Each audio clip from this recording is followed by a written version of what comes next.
welcome to the stage, moderator Frank Dietz. Hi, everybody. So, Monsterpalooza, Summer Monsterpalooza 2023 was having a good time. All right. Well, summer of 1983, and dozens of teens are headed to Camp Arawak for a few weeks of fun. However, there is a dark and dangerous secret tucked in, if you'll pardon the expression, to this camp.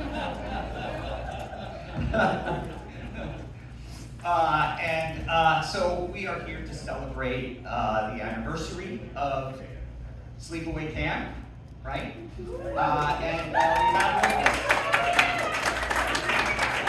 We have with us some of the cast of the Unhappy Campers. So I'm going to now bring them up one by one. Please give them a warm welcome. Let's see, let's start with Tom. Tom and Dell.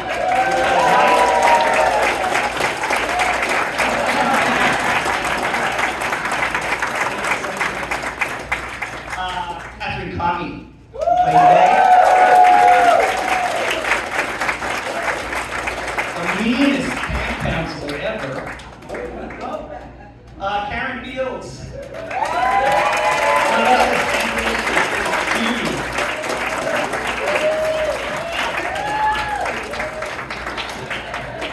Christopher Collet.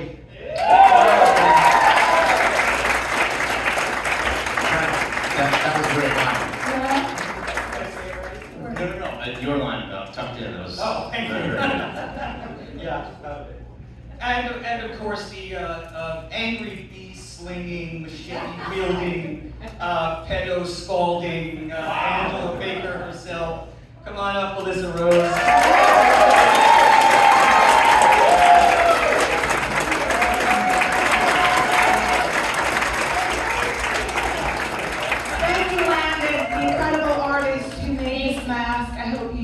Saw him this weekend walking around. This is just genius.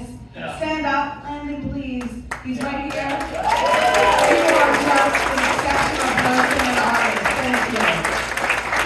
Did any of you see Landon walking around the floor yesterday? It was pretty amazing, right? It's fucking terrifying. I'm sorry, Sia, for the bad language. Can you turn it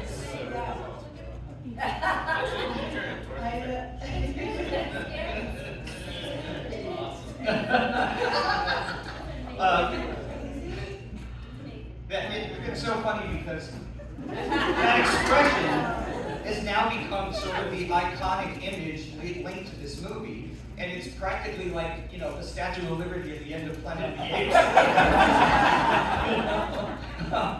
All right, I'm going to ask a few questions, and as we get to the end, I'll take some questions from the audience. So I'm going to start out with the easy stuff, okay? So, first of all, how old were each of you when you made the movie? Want to start with Tom? 17. 18. It's basically asking a woman how old she is. I know, 40th anniversary. So lie like Did your mom yes. ever tell you? I was 18 also. I'm fine because I look really good. We love you, Judy. I was 15. Okay. I was 13. Yeah, and I have heard, somebody told me, that you had an interesting audition situation. Like, what were you asked to do? I met with the director, Robert Hiltzik, and he had me stare. But I thought that was just so generic. Like, you just want me to sit and stare? So I started picking my teeth like I was trying to do some comedy. Like, da-da-da-da-da. It was like, hey, look at me. Staring in, picking my teeth. And he was like, no. Now, weren't you asked to eat a candy bar? Yes, eating a candy bar. That's why I was picking my teeth. And like staring straight ahead. Staring straight ahead. All right. Who wants to see that? Oh my God! Oh my God, right teeth. Okay. Yeah, girl. Yes. Hired. I might be in trouble later. And I loved Robert so much, we all did. He was the sweetest person. Yeah. And the audition process was amazing. He was very comforting because we were young. Yeah. Did you guys all have to go through a whole process? Yeah. What was it like for you? For me, it was just sort of a standard audition, going down, and then going in the room and reading with them, and they kept us around, and then went back a second time, and then unfortunately got the role. And you were all in New York? Yeah, I was, yeah. Oh my God, you couldn't tell? We were all from New York. I'm North Shore, Long Island, so don't get me started. I remember going in and I think I was like cast late in the process because for some reason he had this stack of just pictures on the desk with with resumes and stuff, and I was like, damn, that's intimidating. So there's no chance I'll ever get this thing. So we had the first audition. I got the call back. I was like, I might have a shot at this. Tell me, you came down from Connecticut, though. I did. Yeah, I was living in Connecticut. I was in West Haven at the time. Yeah. My first audition singing. Go Huskies! Oh, 2 and 1. Chris and I shared a manager and agent, Oh, yeah, so right. I was also sent to the audition, and the first was just an improv to be a drill sergeant in the Army and be as mean as I could. But in that improv, just spell out my name, M-E-G. And he said, I don't care what else you say, just do that. And then, yeah, we got part. So I must have been mean. And then you had to spell out your name. Just spell out my name. My son, who's here, though, would not say I'm mean, right, Jack? Yeah.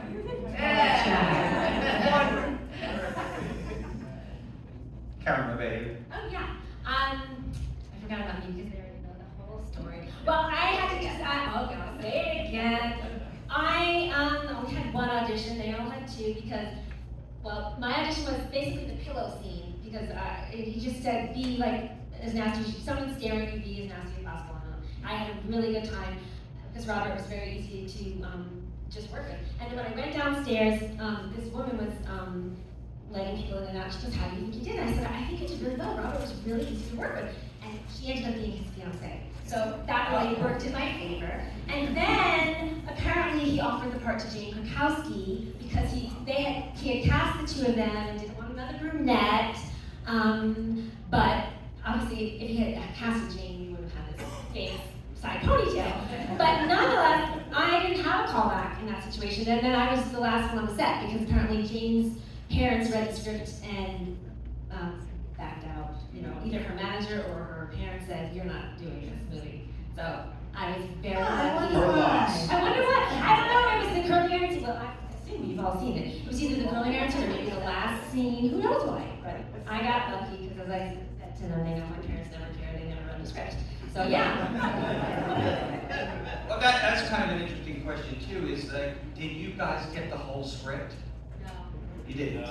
Did they try to keep the ending a surprise for you guys? I had the whole script. Well, you would have to. Did you have the whole script? I don't think so. But you were Until we in got the up last there. moment. Yeah, I mean, ultimately, Just yeah. his head.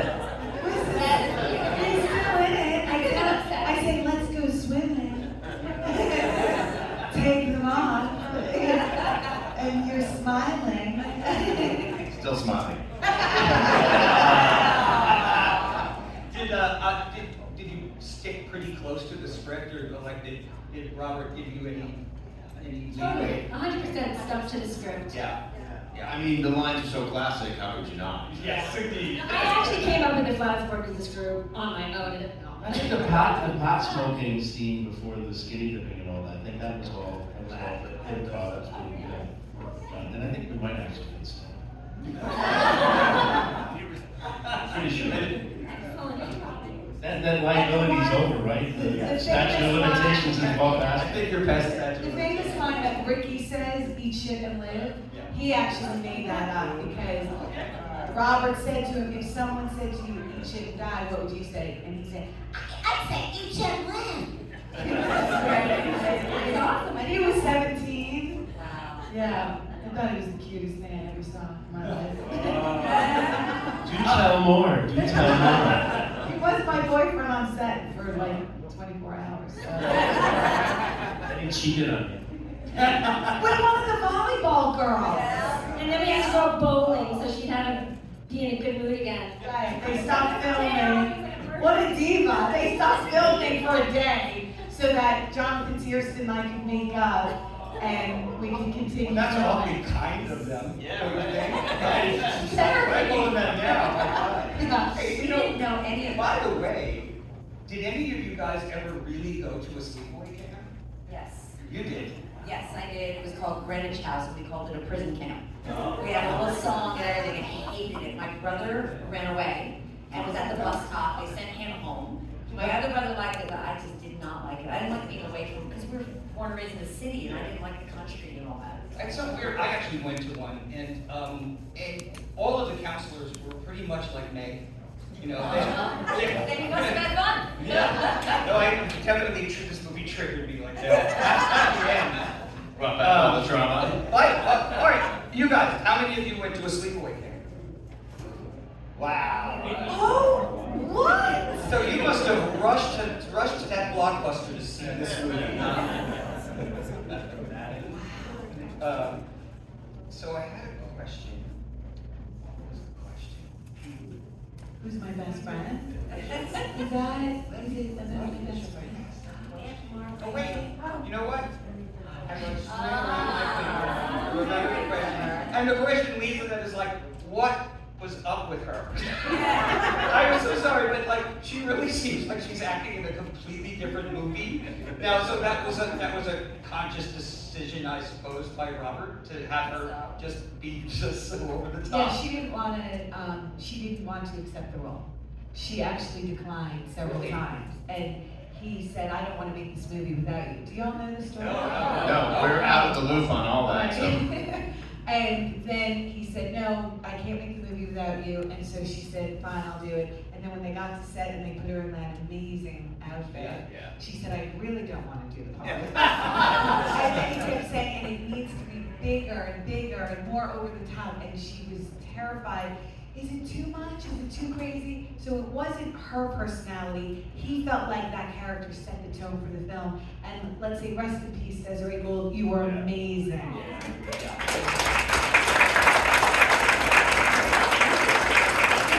We all trusted Robert too, because that was the note I got a lot, just more, bigger, because I was sort of used to more of a natural style of acting, and this was my first opportunity to do something bigger, and I didn't understand. I thought I was going to be fake, but he had a vision, and I think you have to just trust your director, you know, when you're in a situation like that, and I'm glad I did. It's funny, he told me smaller. I wanted to laugh and joke, and he was like, "Stop talking!" That must have been very difficult for you. I've known Felissa a long time. Wasn't typecasting, that's for sure. Yeah, that's for darn sure. You know, one of the things that, many things that stand out in this film compared to other slasher movies of the period is the strangely unusual lack of female nudity, because I know all the movies that I was in the 80s, like Black Roses and Zombie Nightmare and everything like that, the distributors would always be like, you know, if there isn't enough female nudity in this movie, you're going to have to go back and shoot more of it. Right. But there's none. I mean, Katherine, you have a shower scene. That I was does close. anything. Yeah. I was close. I had a bathing suit that went to here, and they kept asking me to pull it down further because they could see it in the shot. Yeah. And my manager had very specifically said to me, "Do not pull it down any further than you feel comfortable." And not that he wanted that at all, but I was Right. very aware of, you know, the thought of, yeah, it's just easier, let me just take it off. But then you don't know what could happen, so I'm glad that and it didn't need it. It didn't need it. It didn't need it at all. Yeah, actually, it's just kind of surprising. Of course, there is a little bit of nudity in the movie. It's a bunch of guys. Hey, so That brings up a good point, because, you know, if we had gone commando with those shorts on, there would have been more male nudity. A heck of a lot more. I collect those shorts, boys. We had the tiny whiteies on. Wear like, short I think they safety clipped them in the back to make sure.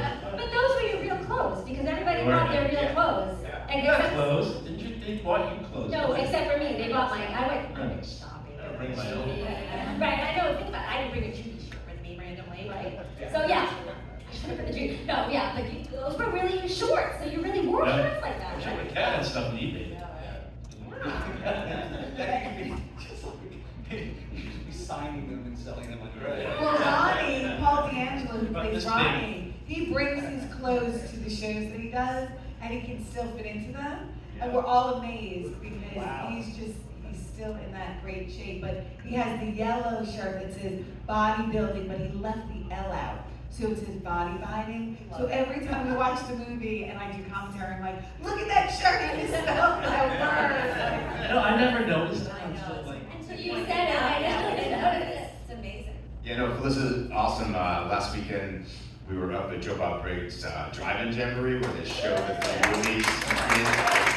And so she was pointing out to me all these continuity errors I never knew were there, like the thing with the hat moving all over and being crushed. Yeah, well, you know, when we made movies back then, it was just at the start of, you know, the VHS age, the craze, and you know, editors were not so concerned about little things like that because they didn't really imagine that people would be Nitpicking and watching everything. well, yeah, and being able to freeze frame and do all that kind of stuff. I mean, and so, you know, basically VHS and DVD and Blu-ray, they all made editors' jobs a lot harder, you know? So your death scene, Katherine, like, so how did they set that up? Because it's a great shot. It's really effective. It's a great shot. I mean, it's the first of its kind ever. I had never done anything like that. I had 102 fever. I had the flu that weekend, so my mom came down because I was so scared that I didn't know how I was going to get through it. And it was hours and hours of makeup lying on my stomach and making the scar and incredible special effects artist Ed French. So that was your actual back? Yes, Okay. yes, they put the scar, so I remember just lying and sleeping for hours and then getting in the shower. They put a mattress down outside and they, you know, the director had me, you know, lean back against it and said, okay, the knife's now, come in, react, and then it's going to the right, it's going to the left, it's going down. And he just directed that entire thing and they said, now grab the shower curtain, come out and fall into the mattress. So it was quite incredible to do. I'd never done anything like it, so. Yeah. Can you do the song? For us now? The shower song? Who wants to hear the shower song? It's raining.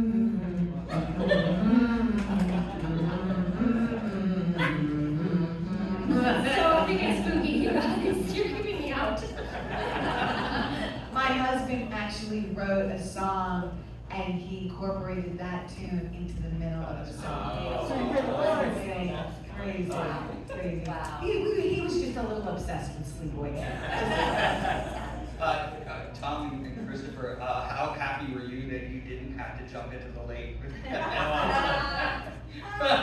Very happy. Oh my God, it was so cold. Yeah. And it had been like after, I don't know if anybody knows the story, but Johnny Dunn had gotten hurt. He got a cut, he had to get stitches. Kenny. So Canoe flipped over. yeah, when the flipped over. So he, you know, I think it was all like sort of the same evening, or middle of the night. It was really cool. And all the extras were these farm boys from like, you know, upstate New York. So Johnny gets out and he had, you know, sorry to say, shrinkage. So he had shrinkage and he was embarrassed and because they had to take his clothes off and put it with his hand. So you know, he comes up to me and he's like, Tommy, you do me a favor. He said, go walk around, tell everybody about what happens when you're hooked. I go around to the work ladies, I go out with the cold water, you know. And then all these farm boys get dumped into the lake, and they literally come out like dragging their penises behind them. And John, I remember John's face, it just was like, I was like, okay, you're out of your own, buddy. Throw it over. Yeah. Now we know why John's not here. Yeah. We've been asking him, but yeah. It's not being taken, Go nobody has figure. a phone on. Yeah, that cold water doesn't do us actors any favors. And it was not summer. You guys were shooting in the fall, right? Late September into October. And you see some of the leaves are like reddish. Yeah. They spray painted. Yeah, They're it's a- spray painted. The kind of thing where you have to suck on ice cubes so you don't have, you know, Yeah, the breath. steam coming out of your mouth. Yeah, wow. All right, you know, Felissa, let's talk a little bit about the crying game surprise ending. Has anyone not seen the film? We got one. Wow. So sorry. Sorry about the spoilers. Sorry. All are welcome. All are welcome. Don't worry. We love you all. So how they achieved the last shot of you. Was that really your face? Or was that a mask? Well, the clothes, so Ed French did make a mask of my Oh, was face. Ed French? Ed French, and he put the mask on a young boy who was 18 years old, and he went to college in the area. We were filming by Albany State, and they paid him $250 to shave his body and stand with the mask.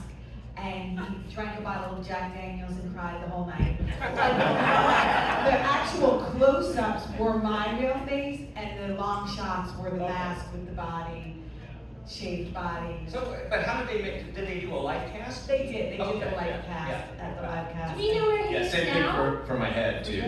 Do you Yeah, know where he yeah, is now? And Kenny, the He's same right thing.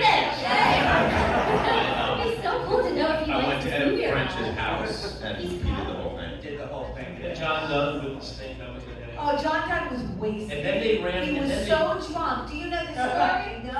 John Dunn, who plays Kenny in the canoe, Hey Bob Rebop, he was 17. He got really drunk the night before, such a good move. And he went to Ed French's apartment to go do his leg cast. And he threw up multiple times. And it broke the mold so much that Ed was like, I had to put something together, and that's why they have the snake. Because it was so kind of broken. Yeah. that- So we- Oh, but the snake is a great touch. Yeah.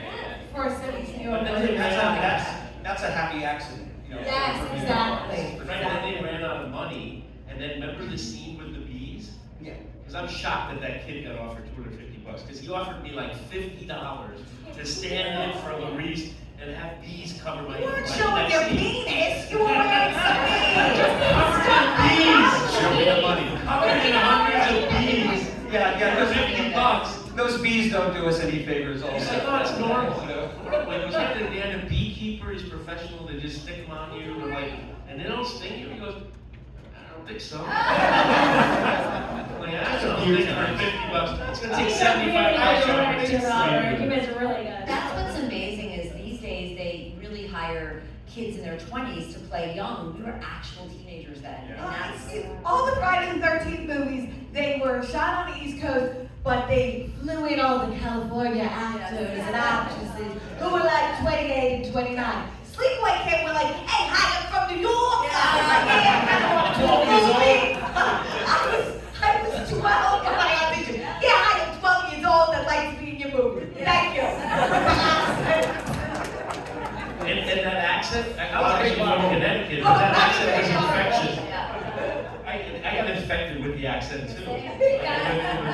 You know, but it is true. Like most other movies, is another thing that kind of sets it apart. Is that Right. most slasher movies at that time, you have, 27-year-olds playing 17. Right. Like I did in Black Roses, and I still get shit about it. So I mean, it really gives it a little more authenticity, I think. Talk a little bit about Mike Kelly. It was his last movie, right? Yeah. Yeah. He was over I here. know. Katherine. That relationship. Yeah, it was his That last was film. weird. We didn't know he had cancer at the time, and he passed away, I think, just when the film opened, or right before it opened. Yeah. Right after we filmed. The scene I did with him, he wasn't there. Jonathan did his lines and because he didn't feel it. Oh, I didn't know that. Yeah. The chicken shit after the chicken. Where's, yeah. Kiss So Wet. Yeah. I love that stuff. And he had such a great face and voice. Oh no! It's like, what is happening? And prestigious New York theater career. Yeah. Oh, Midnight Express. Midnight Express. Yeah, it didn't matter back then if you know what kind of theater upbringing you had. If you got a chance to do a horror movie, you jump. Jump right in and do it. 'Cause- Actually, horror wasn't respected at the time in 82, 83. Yeah. Yeah, At I that don't. point, yeah. We wonder why James Earl Jones' dad, we said last time, James Earl Jones' dad was, I mean. Why you wouldn't give him money and say, don't do this? Yeah, because horror really has become much more respected at the time. When we were young actors, after the movie, I didn't know, like, should we go on audition, should we tell people we were in a horror movie or not? It was a very tentative thing. It should really become more. Now like everybody going wants to be in a horror movie. Everybody's jealous, right? Every superstar. Well, I mean, that's the funny thing is like, when we were making the movies I was in, we had no idea that we'd still be talking about it 40 years later, it's just kind of mind-blowing. I mean, you guys, can you imagine, would you believe, if they told you back then, 40 years from now, you're gonna be on a stage like today, talking about this movie, would you believe them? No way, no way. No. It's awesome. We're It's so more lucky. popular now than it was when it first came out. So Yeah. it's really cool. Yeah. And we're so lucky to be here, and we're super grateful. And these conventions are amazing because we are an incredible community, all of us together. And then we have these connections with people. And this movie has been such a beautiful place for us to meet all of you. And I just want to bring up like I said, my best friend Sienna. Yay. Come on Come on up, up, Sienna. Sienna. Who I got to meet because of Sleepaway Camp. And she's the most amazing person you'll ever meet. And because of Sleepaway Camp, I get to hang out with her. How awesome is she? She has a whole Sleepaway Camp book. Yes, on the book. I wrote a book about Sleepaway Camp because I love that movie.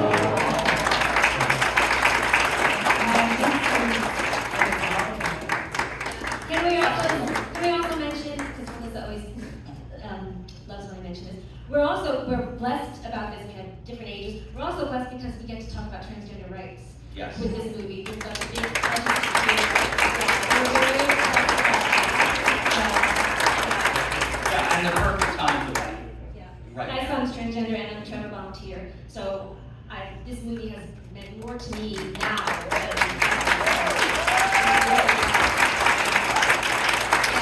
Very grateful because we didn't know, a lot of us didn't know what had happened with this little film, and Felissa called me and contacted me years ago and said, you need to come and see You Don't Understand. And if it hadn't been for that, I wouldn't have believed it. And going to one convention and seeing and feeling, I was just so emotional, had no idea what it meant to people. And so I thank her for that, and I thank you guys as well for keeping us alive. It was actually this convention where my son was volunteering and I just came to see him because I was living in wherever I was, New York, and he was here, and I saw Felissa and I was like, what the fuck are you doing? And she's like, no, people like this movie. I'm just gonna walk around and keep my head down. And Chris and Michelle, that's what I thought. They were here and they randomly recognized me and I was like, so we took that, I was like, what are you doing? And she's like, no, really, people are so nice, people love it. And it took me, how many years, 6 years later, and here I am. So yeah. It took a lot of convincing.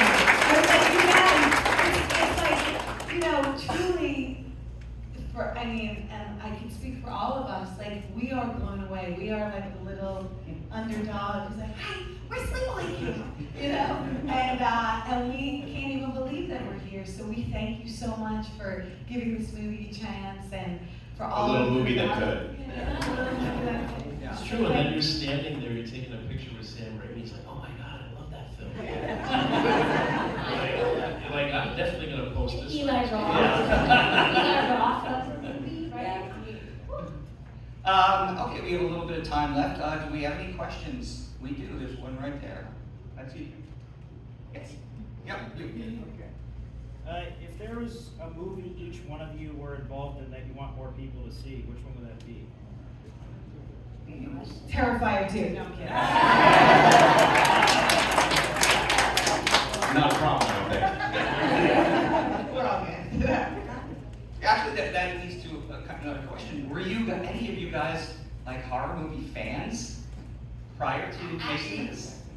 Actually, my son was since he was born. He was a horror fan, watched all the Final Destination movies, and that's sort of what sparked. I was like, well, I was in one, and then I showed it to him when he was about Sienna's age, and he loved it. And Can I just say, Catherine's daughter just watched it yesterday or the day before. well, she'd never seen it. She's time. 27. She'd never seen it, but she's actually an actress and a writer as well. But I think I will promo my kids' movies more than mine. My daughter has a beautiful film on, I think it's Amazon or Netflix, I'm not picture called We Burn Like This, which is absolutely incredible.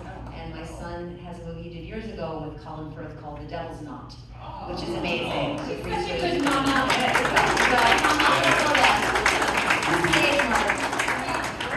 I get scared watching it. I really do. It sounds odd, but my kids will take me to see, movies at the theater, genre stuff, and I'm like, my eyes are closed. The noise scares me. It's horrible. It's The Strangers or something. I'm like, I'm But terrified. Tom, you produced a sequel. Yeah, we A few years back, right. So that would be the one because I think Felissa's fantastic. So, Oh, shit. Was that spoiler alert. I don't know, do you think there's any more sleepaway camps in the region? Absolutely. I mean, we had breakfast today. We're kicking around. How many of you would like to see an Aunt Martha prequel? Of that particular character is riveting, and I think it would be really neat to get into the serious trenches with that woman and what was going on. So the prequel, Aunt Martha. We had that meeting with Roger Burwell, with Eli Roth, and the rest of the meetings with Sam and Eli. When you look at the depth of industry fans for this film, that's what really blows me away. You're the people that really like it, hearing these stories, it's the writer who said, you want to write the next installment. That's good, I like the things that they look at each other. Another question? The character of Mel, the counselor, older guy, did anybody at the time, did you guys think that storyline was weird, unusual, or did you just think, Gorgeous young girl. I was on a soap at the time, and my character was having an affair. It was like 17, and I was having an affair with my college professor who was in his 40s. So for me, it was like, oh, I guess that's what I do as an actress. I'm just gonna have affairs with older men, and that's it. 40s, 70s. Yeah. What do you got? Question for Alicia. I'm just curious, what were your thoughts and opinions about Kamhi Springsteen taking on your role for Parts 2 and 3? Well, I love her, and I think she did an incredible job. I read with Michael Simpson, the director for the sequels, and I sucked. Basically, they handed me the script, and she was such a funny character, and I was used to the real awkward, shy, quiet girl. And I said, I don't think this is really for me. I think, he loved Pamela at the time, and I was going off to college, so it seemed like a perfect fit that I would go away and he would continue with her. And we just watched the sequels last week. I love them, and it wound up perfectly. She's fantastic. Yeah, and they really kind of changed the character, right? Yeah. Definitely. She's Yeah. hilarious. You took a lot of time off, right? Like, A lot. yeah. Because I wanted to grow up. I went back to 8th grade. Because when we first met, you had just started making movies again, right? Yeah. Not even. We met, and I was like at a film festival a million years ago, and I was like, I can't believe people are talking to me. Do you guys, any of you guys have a particular, favorite memory of making the Sleepaway Camp? Or is it just? I think all the people. Yeah. I think it was all the people and the camaraderie. We were a real family. I mean, we hung out. It was cold, like you said, but even for night games and stuff, we all hung out on set. Yeah. To be close to each other. And for a lot of us, it was our first experience working on a movie, and it felt like camp. We were young, we were having fun, we were just, Did you go to set even if you weren't in the scene? Yeah. hung around. All of us. You guys weren't staying on that location, right? Yeah, we had a motel. Close by, motel, It was yeah. a beautiful, luxurious motel. I think the camp would have been better. But there was a And sign yet, about yeah, them. that hotel's still there because I was posting about this panel a couple of days ago, and I posted a picture of the opening title, where it says sleepaway camp, right? And this guy wrote me, he said, you know, that's so weird, I'm staying at that hotel right now. Who wants to do a weekend there? Anybody? Should we do a weekend up at this original camp? Who's coming? Our guy in New York. Yeah. It's us, it's Ken. Yeah, go ahead. Hotel is still there. Oh, we gotta go. Oh, I was gonna say, you know, I didn't really watch Sleep back in the '80s. I kind of blew it off, then a friend recommended it, and I picked it up, and man, I had so much fun with this movie. And not to knock Camp Crystal Lake, but to me, this was everything that Friday the 13th impersonation should have been. It was fun. That is high praise indeed. Is Screen Factor, does anybody know if Screen Factor is going to release this on 4K this year? Can you talk about that? So they do what, sorry, I did 4K. Screen Factory releasing. They're gonna, it's Anchor Bay has 2 and 3, and then Return is gonna come out on Blu-ray, I think, next year. Yeah, so, but if, you know, we have copies with us, just, Return was out in the marketplace for 5 years, and we did that on purpose, to sort of get it ready for just being able to take real copies to the 40th anniversary appearances, so we have some at every stop, like the last 2 stops, and then that'll be it, I think, where you can get the DVD, the original DVD. Thank you so much for that. That is such a beautiful comment. We appreciate it. Thank you. Yeah, it's really nice. Anybody else? Yeah, right here. Can't see it, but sure. Right here. Yeah. Who did that hair-raising, guttural growl at the end? That scared the living daylights. Well, I was doing it with Robert, and it's so clear, he and I being with our sound people on the side. I mean, everything, you know, in the 80s was just, or not, whatever happened on set. It wasn't like, we have $1 million to throw in a new growler. Let the growler come in. So it was like me going like, ugh, you know, all crazy. I was so into the character, but they obviously, like, the sound people dubbed it with other stuff, but the real underneath is me doing some crazy stuff. Thank you. Anyone else before we wrap up? Yep, go ahead. Hi, so my question is for Felissa. That shot there, did you come up with that face or did the director tell you? Good question. Hi, I love you, my friend. Thank you. No, the director, yeah, so I had to do this face under the light cast with Ed French before we even started filming. And he said, okay, when we do this mask, this mold of your face, open your mouth and your eyes are gonna be to the right, and that's the final shot. I thought, well, that's weird, but it makes sense because it's so primal. Like I've given it a lot of thought. I've had 40 years to think about it. Why do I make that expression? And it's so primal. It's like I can't look in the eyes of the people who discovered me. So it's like, ugh! That kind of like, talk about triggered.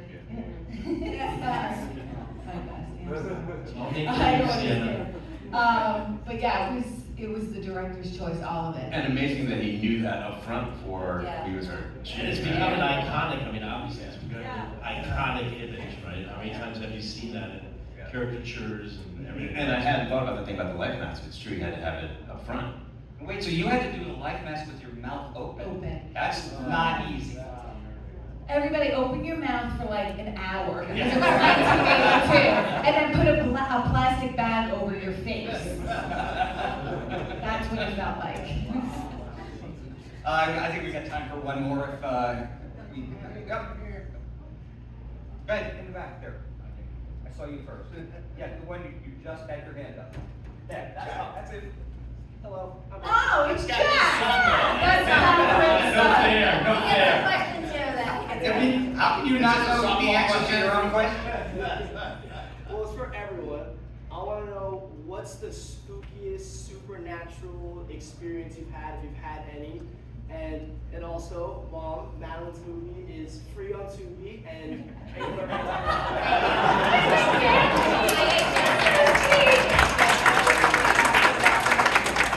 Nice going, Jack.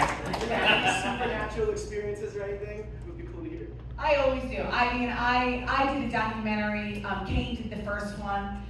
We went into a hotel and it was creepy as, and there were so many ghosts and they were messing with us and it was crazy. And it is a documentary. I can't. It's like Baltic Hotel. Does anybody know? It was the Kane Hodder documentary. And then, like I said, I came in to do the second one. So yeah, I do believe it. And my daughter is convinced that there's a ghost in her room right now. She's like, always telling me, my hangers are swinging or my mirror just broke, and yeah, creepy. I said, it's just me. Personally, I haven't had that intense one, but it definitely runs in my family, like my aunt. Back when Americans used to go vacation in Cuba prior to the revolution, she was there on a beach one day, and like evidently a fog rolled in, and suddenly there was this lady and her daughter there, very nice, struck up conversation, and they invited her to dinner that evening. And suddenly the fog lifted and they were gone. Oh my And God. so when she had the address, she showed up, knocked on the door, and somebody answered the door, said, you know, so-and-so invited me to come to, and the person's face went white, their jaw dropped, and they were like, they're dead. So. All right, I'm gonna start writing this shit down. Now Now that the strike is over, I can dig right in. the mother and her daughter. I'm just thinking right now, this whole thing is supernatural. Like in the cosmos of my particular life, so much, like I think it's supernatural that I'm here now. I lost a baby at birth, and then it took me another baby that almost killed me, and then an adoption that fell through, and then I had an adoption of a little girl who turned out to be a boy. And here I am talking about this, getting to talk about transgender rights, having done this movie. So I feel like my life is supernatural. Like the things that set up, you know, when I was 18, then turned to something else that I thought was horrible, then turned to something else that was horrible, then something, a miracle, and then this whole, my son was always into horror movies, even when I thought he was a girl. So that my whole entire experience with this movie is supernatural. To me, that's like a cosmos. When you're in a bad place, you just have to wait, and it's going to turn around. So that's for me. Yeah.